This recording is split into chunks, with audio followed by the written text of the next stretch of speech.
karibuni miaka 30 na ni mgonjwa wa type 1. Type 1 iligundulika wakati niko Ulaya, nchi ya Ujerumani, nikiwa nimeenda masomoni. Na ugonjwa wa kisukari hasa ulinianza miaka ya 1996, 97. Ndipo nilipogundulika kwamba nina kisukari. Kwa hiyo niliendelea kufanya kazi nikiwa natumia dawa za vidonge. Nilikuwa natumia Daonil na Glucophage. Niliposafiri kwenda Ulaya nilipimwa tena kule, nikaonekana kwamba mimi ni type 1 na kwa hiyo vidonge vilikuwa haviwezi kunisaidia. Na mwaka 2000 nilianzishiwa insulin. Kwa bahati nzuri nilikaa Ulaya kwa muda wa mwaka mzima na zaidi. Na niliporudi Tanzania niliendelea na insulin kwa miaka mingi pia. Na mwaka jana nafikiri mwanzoni kwenye mwezi wa 4 kama sikosei, ndipo nilipokutana na Dr. Masudi na wenzake. Kuna daktari wengine wa Marekani, wengine walioko Tanzania pia. Na wengi walifikiri, kwa sababu naona kuna watu wananyoosha mikono,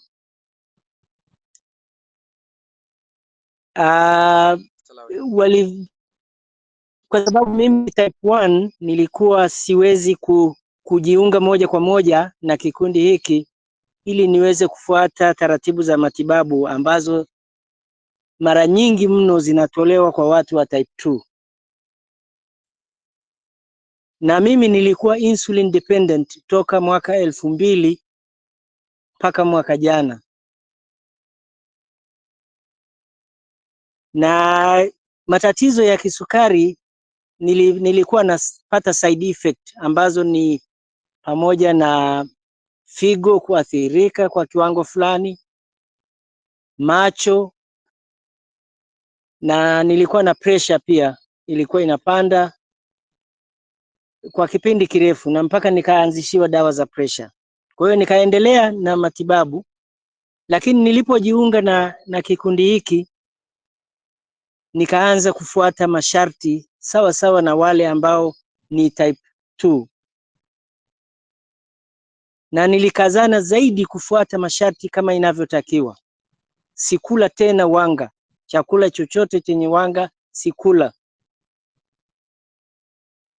Na nilikuwa nazingatia muda pia wa kula chakula. Nilikuwa nafunga masaa 16, kwa maana ya kwamba mwisho wangu wa kula chakula kwa siku ni saa 12 jioni. Na nilikuwa nakula vyakula vilaini jioni, na breakfast nilikuwa nakunywa saa 5. Nilikuwa napata wakati mwingine mayai na maziwa. Na nilikuwa nakunywa maji ya moto. Ninapojisikia hamu ya kunywa chai, basi nakunywa maji ya moto. Na niliendelea na taratibu hizo bila kurudi kwenye wanga hata kidogo. Mwanzoni nilikuwa na kilo 85. Nikaanza kushusha uzito wangu hadi ukawa chini ya BMI. Chini ya BMI, na sasa hivi uzito wangu ni kilo 63 kutoka 85. Na kwa hiyo sharti mojawapo la kwanza kabisa la kuzingatia ni kuhakikisha kwamba unapunguza uzito ili uweze kushinda sukari. Na kwa kuzingatia muda wa kula kama sehemu muhimu sana ya chakula, unatakiwa ufunge masaa 16. Masaa 16 unapataje? Ukiishia saa 12 kula chakula chako cha jioni mpaka saa 5 siku nyingine umeshafikia masaa 16. Na unakula vyakula vile tu ambavyo vinaruhusiwa. Hapo utaweza kukata uzito na vile vile utashinda sukari, kwa sababu vyakula ambavyo vina glycemic index chini ya 40 vitakufanya wewe usitengeneze sukari kwa wingi. Na pia nilikuwa nazingatia wingi wa chakula ninachokula, kwa sababu utengenezaji wa sukari unategemea pia, licha ya aina ya chakula, inategemea pia na wingi wa chakula. Ukila chakula kingi unatengeneza sukari nyingi mwilini, na kwa sababu wewe tayari ni mgonjwa wa kisukari, huwezi kuidhibiti ile sukari. Kwa hiyo unatakiwa uangalie vyakula muhimu ambavyo mmeelekezwa hapa kwenye kikundi hiki, na mara nyingi ni salad ambayo ina contain matango, parachichi, cabbage, nyanya, vitunguu maji na kadhalika. Na kuna vyakula vingine unaweza kuchanganya vyakula vya kama kunde, maharage na kadhalika, lakini pia unaweza kula karanga na jamii yake ambavyo havitengenezi sukari kwa wingi. Lakini pia ili kupunguza cholesterol mwilini, unatakiwa muda kama wa jioni, kwa mfano, unaweza kula supu ya samaki, supu ya kuku na kadhalika, hasa kuku wa kienyeji. Kuna mambo mengi, kuna ushawishi mwingi kutoka nje. Watu wengi walikuwa wananishangaa, hata nilipokuja hapa kijijini wananishangaa mimi ninaishije bila kula wanga. Nikamwambia mimi naweza, kwa sababu nimeanza muda, na walikuwa wananishangaa kama nawezaje kuishi namna hiyo.